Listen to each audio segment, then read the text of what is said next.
लोभ के त्याग का धर्म।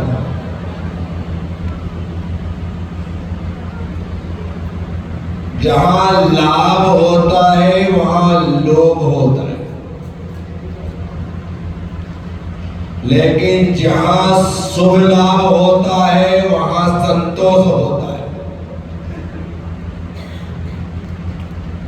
इसीलिए लाभ शुभ लाभ हो, जहां लाभ शुभ लाभ होगा वहां पर लाभ उल्टा होकर के सबका भला करेगा। लाभ का उल्टा करो तो भला, शुभ लाभ ही भला करता है, अशुभ लाभ ने कभी किसी का भला, ना खुद का भला हुआ ना दूसरों का भला हुआ, क्योंकि सामने अशुभता है तो अशुभ जो है बुरा ही करने वाला होता है। इसीलिए आचार्यों ने हमसे कहा, जीवन बसर के लिए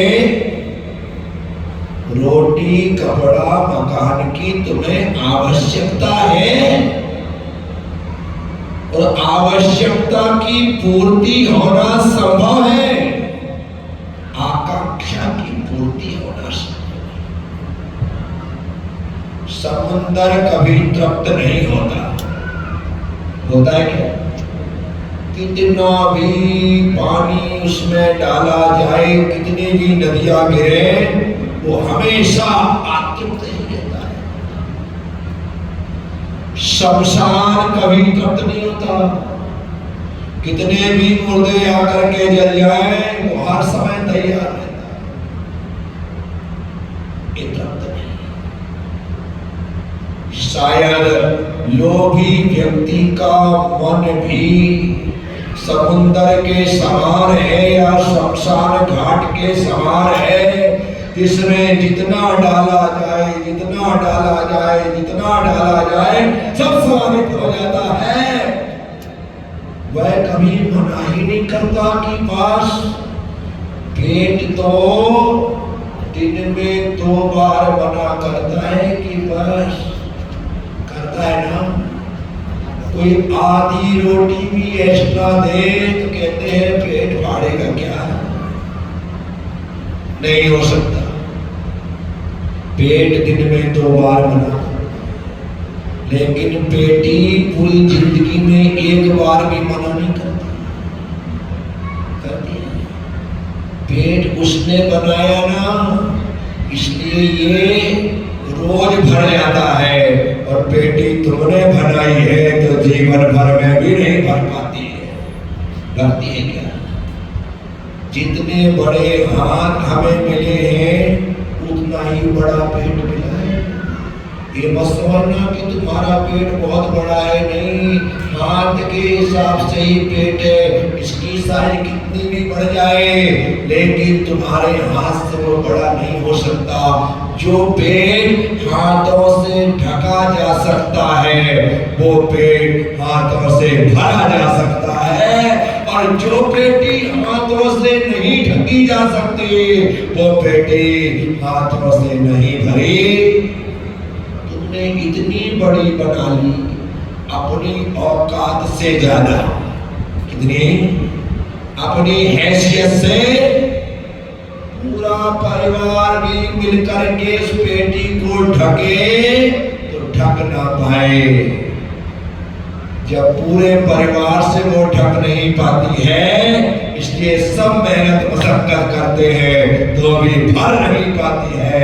मैं आपसे कहता हूँ, यहाँ पर कहा जा रहा है, उत्तम शौच सर्व जग जाना, लोभ पाप का, लोभ पाप का, पाप का बाप है लोभ, पाप का। लोग पूछते हैं जब बाप लोभ है तो माँ कौन है, तो लोभ पाप का बाप है, और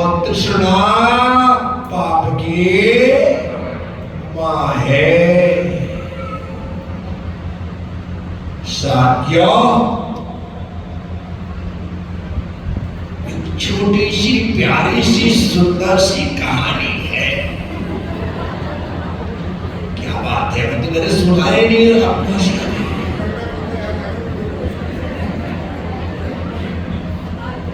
गुरु कह रहा कल का तोता याद आ गया। एक छोटी सी कहानी है। एक व्यक्ति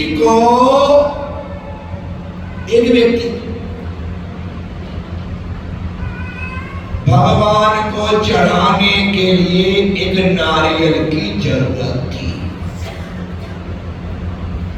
तो उसने अपने बेटे से कहा, बेटा ये 1 रुपया ले और बाजार से नारियल ले आ, क्योंकि हमें भगवान को चढ़ाना है। बेटा बाजार गया, एक दुकान में खड़ा हुआ पूछता है, भाई नारियल कितने का है? उसने कहा 1 रुपया। उसे लगा कि थोड़ा भाव ताव करना चाहिए, जितने बच जाए उतने बढ़िया। उसने कहा कि भाई 75 पैसे में दोगे? उसने कहा नहीं, 75 में नहीं दे सकता, लेना है तो 1 में ही मिलेगा। 75 में चाहो तो पड़ोस की दुकान में चले जाओ। उसे लगा पड़ोस की दुकान में जाने से यदि 25 पैसे बचते हैं तो क्या तकलीफ है, मैं पड़ोस की दुकान में चला। वहां गया, बोले भाई नारियल? बोले हाँ। कितने का? बोले 75 पैसे का। बोले 50 में दोगे? क्या बोलता है? 50 में दोगे। उसने कहा भाई 50 में तो नहीं मिल सकता, तुम्हें 50 में चाहिए तो उस दुकान में चले जाओ, तुम्हें 50 पैसे मिल जाएगा। उसने कहा क्या तकलीफ है? 25 कदम चल करके दूसरी तीसरी दुकान में चलते, वहां गया, बोले नारियल? हाँ। बोले ले जाओ थोक के भाव में। बोले कितने का दोगे? बोले 50 पैसे में। बोले 4 आना में दोगे? क्या 4 आना में दोगे? उसने कहा 4 आने में मिलेगा तो सही, लेकिन पास में नारियल का बहुत बड़ा बगीचा है, वहां लोगों ने जो तोड़ करके रख रखे हैं वो 4 आने में दे देते, मैं वहीं से लाता। वहीं पहुंच गया खेत में और जाकर के कहता है कि भाई नारियल? रेहान ले लो, जितने चाहिए उतना। कितने में दो? 4 आने में। बोले फ्री में दो। क्या बोलता है? फ्री में दोगे? उसने कहा फ्री में मिल जाएगा, लेकिन मेरे खेत के पास में दूसरी सरकारी जमीन है, वहां पर 10-20 पेड़ नारियल के लगे हैं, जिसे चाहिए तो चल करके फ्री में तोड़। ये तो बहुत अच्छा हुआ, अच्छा एड्रेस मिल गया, पेड़ में चढ़ते हैं। अभी तो 1 ही नारियल मिलता, मैं तो चढ़ करके 4-6 तोड़ लूंगा। पिताजी कहेंगे वाह बेटा तूने तो बहुत बड़ी व्यवस्था कर दी, और 1 रुपया बचेगा वो अलग। चढ़ा गया, वहां देखा तो बड़े बड़े पेड़, नारियल के पेड़ तो नारियल के ही होते हैं, उनमें चढ़ने का अनुभव सबके पास थोड़ी होता है, हर व्यक्ति थोड़ी चढ़ सकता है। हिम्मत करके आदमी थोड़ा चढ़ भी जाए तो स्लिप खाए तो पूरी छाती छिल जाए। मैं दक्षिण गया था, वहां पे नारियल के पेड़, चारों तरफ पेड़ ही पेड़। श्रवण बेल बोला मैं चंद्रगिरी में चढ़ जाऊं या बिंदगिरी पर्वत में चढ़ जाऊं, चारों तरफ देखो तो हजारों नहीं लाखों की संख्या में पेड़ दिखाई देंगे, इतने पेड़ हैं दक्षिण भारत। तो उस व्यक्ति ने देखा बड़े भारी पेड़ है, कैसे चढ़ूं? चढ़ तो जाऊं। और उसने कोशिश पूरी की और ऐसे खिसक खिसक करके ऊपर तक चढ़ गया। नारियल नारियल पकड़ लिया, मजा। अब तो फ्री के नारियल जितने चाहो उतने तोड़े। अरे भाई ये नारियल है, आम और जामुनी की पकड़ो और टूट जाए, उसे यूं काटना पड़ता है तब जा करके टूटता है।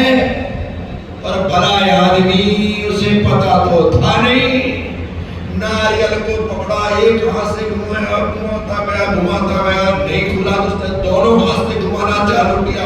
ऐसा करते करते पांव छूट गए और वो नारियल में लटक गए। नीचे देखे तो खाई, ऊपर देखा तो नारियल। अब उसे लगे करूं तो करूं क्या, ऐसा नारियल पकड़ करके लटका है। आवाज लगाई बचाओ बचाओ बचाओ, लेकिन कोई उसे पर था नहीं। जंगल का मामला था, वहां कोई आता था नहीं। लटकाए इतने में उसकी किस्मत अच्छी थी कि वहां से एक व्यक्ति गुजरा, वो भी हाथी पर। किस पर? हाथी पर गुजरा।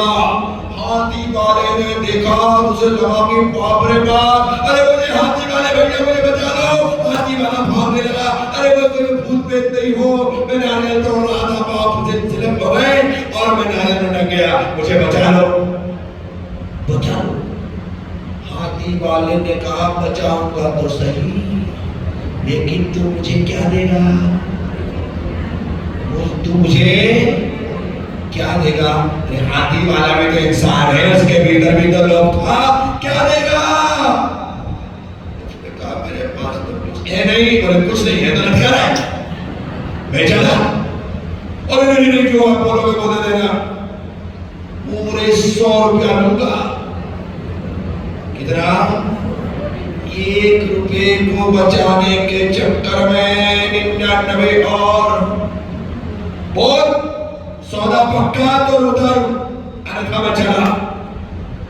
मरता क्या नहीं करता, उसने कहा कि ठीक है भाई 100 रुपया ले लेना, पर मुझे बचा दे। वो हाथी को लेकर के नीचे आया, हाथी के हौदे पर खड़ा हुआ। हवेली वो इतना ऊपर है कि उसे पकड़ना, उसे उतारना कठिन काम है। उसने मेहनत की, मशक्कत की, उस आदमी के पैर पकड़ लिए और कहा जैसे ही मैं पैर पकड़ूं तू हाथ छोड़ करके बस मेरे कंधे में खड़े हो जाना, मैं तुझे बचा लूंगा। उसने हाथी पर चढ़ करके पैर पकड़े कि हाथी चलता बना।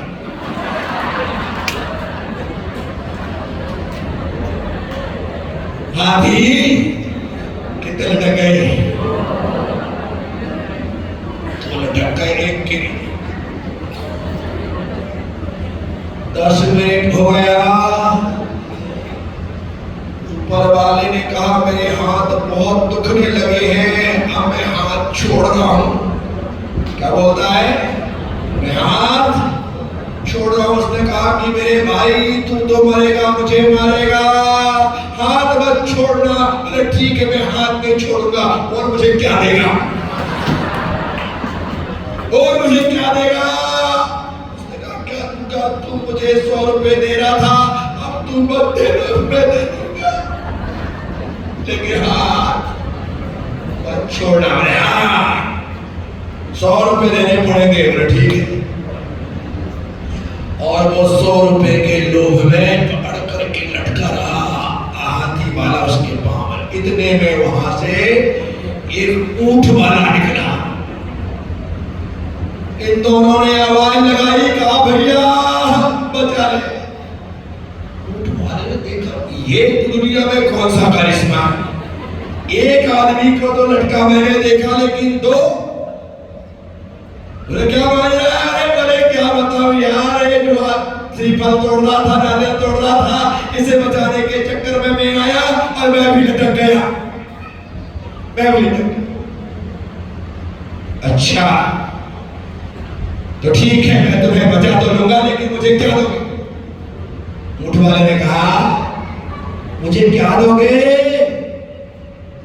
हाथी वाले ने कहा इसे 100 रुपया दे रहा था, अब इसे ना दे करके तुझे दे दूंगा। हाँ ठीक है, बोले तू क्या देगा? बोले मुझसे भी 100। अरे 100 में काम नहीं चलेगा, तुझे 200 देने पड़ेंगे। कितने? 200। कहा भी ठीक है मालिक, मुझसे 200 ले लेगा। ऊँट वाले ने कहा कि हाँ ये ठीक रहा।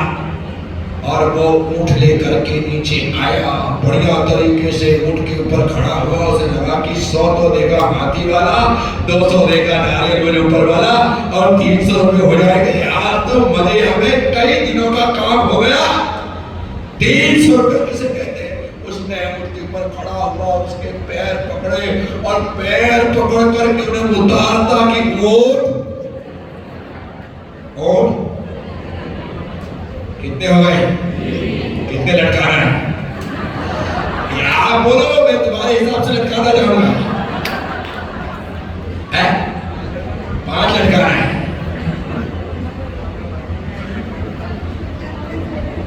माता जी कह रही 5 लटका दो।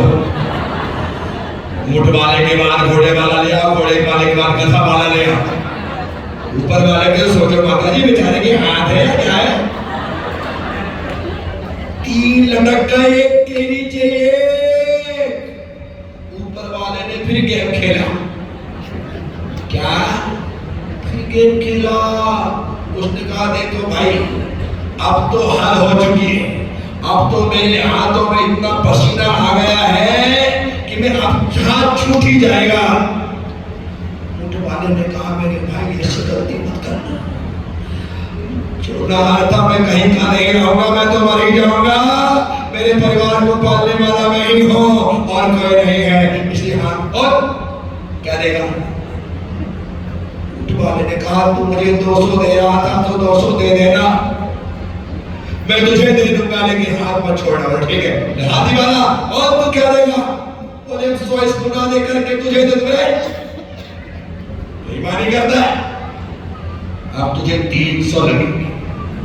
कितने? 300। हाथी वाले ने कहा कि मेरे मालिक 300 ले लेना, लेकिन हाथ।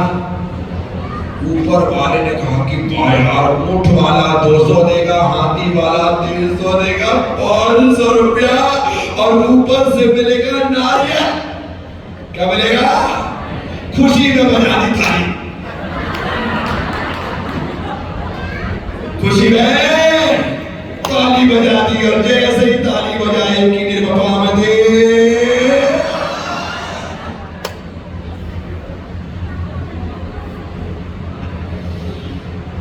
लोभ पाप का पाप खाना। क्या हुआ? 1 रुपया बचाने के चक्कर में, 50 पैसे बचाने के चक्कर में, 25 पैसे बचाने के चक्कर में जान ही चली गई, और खुद तो मरा, दूसरों को भी। लोभ की स्थिति यही है। मैं आप सबसे कहूंगा कि लोभ सर्वनाश करता है, सब कुछ समाप्त कर देता है। हमने 1-2 नहीं, अनेकों कथा और कहानियां शास्त्रों में सुनी है, साधुओं से सुनी है, किताबों में पढ़ी है कि लोभ का परिणाम क्या हुआ है। इसीलिए उत्तम शौच धर्म कहता है लोभ मत करिए, ये लोभ आपका बुरा करेगा। साथियों, आज अष्टमी का यह महापर्व हमने सुबह भगवान जिनेन्द्र का मंगलमय अभिषेक और शांति धारा करके सातिशय पुण्य का अर्जन किया। उसके बाद यहाँ पर ऋषभ जी जैन भवानी मंडी के साथ भगवान ऋषभदेव की आराधना यहाँ पर की। दोपहर में तत्वार सूत्र का पाठ हुआ, व्याख्या हुई। शाम को नरेंद्र जी सोनी परिवार द्वारा वैयावृत्ति हुई, सभी तपस्वियों के सम्मान में उनकी तप की अनुमोदना की गई। उसके बाद हमने आज अष्टमी का विशेष प्रतिक्रमण यहाँ पर किया और उसके बाद यहाँ पर दो महिलाओं ने एक बहुत सुंदर भक्ति नृत्य प्रस्तुत किया। उसके बाद एक पात्र का चयन हुआ और पात्र के चयन में कासलीवाल परिवार को कल के सौधर्मेंद्र बनने का वह लाभ मिला। उसके बाद मैंने आपको एक छोटी सी कहानी सुनाई। मैं आप सबसे इतना ही कहूँगा कि लोभ के कारण पतित मत होना, गिरना मत, क्योंकि लोभ का दलदल ऐसा है, इसमें जो धंसता है वो धंसता चला जाता है। बोलिए उत्तम शौच धर्म की समय की